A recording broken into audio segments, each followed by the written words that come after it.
తిరుచానూరులో లక్ష్మి 3 స్వరూపాలతో ఉంటుంది అని పౌరాణిక వాంగ్మయం తెలియచేస్తుంది.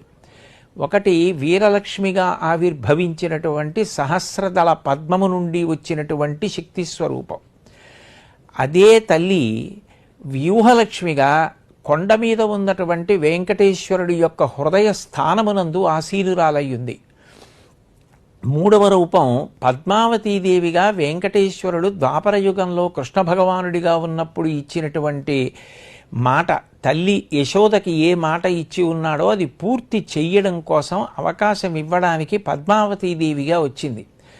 పద్మావతి పరిణయం అయిపోయిన తర్వాత పద్మావతి ఆయన యందే స్థానమును పొందింది. కాబట్టి 3 రూపాలుగా ప్రకాశిస్తోంది అని మనకి పౌరాణిక వాంగ్మయం చేత తెలుస్తుంది. అందులో ఈ వ్యూహలక్ష్మీ స్వరూపం, వీరలక్ష్మీ స్వరూపం ఏదైతే ఉందో ఆవిడ ఈ సహస్ర దళములు కలిగినటువంటి బంగారు కమలము నుండి ఆవిర్భవించింది.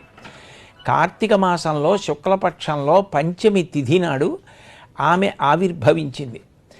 అంత గొప్పగా తనంత తానుగా లక్ష్మీదేవి ఆవిర్భవించినటువంటి క్షేత్రం ఆ తిరు ఈశానూరు అని, అలాగే తిరు శుకనూరు అని, అమ్మవారు అక్కడ వెలిసింది కాబట్టి తిరుచానూరు అని, అలర్మేల్ మంగ ఉన్నటువంటి ప్రాంతం కాబట్టి మంగాపట్టణము అని అనేక పేర్లతో ఇప్పుడు ఆ క్షేత్రం కీర్తి వహించింది. పద్మాసనం వేసుకుని కూర్చున్నటువంటి ఆ తల్లి మూర్తి వంక చూసినటువంటి వారు ఎవ్వరూ కూడా అది విగ్రహము అని అనుకోరు.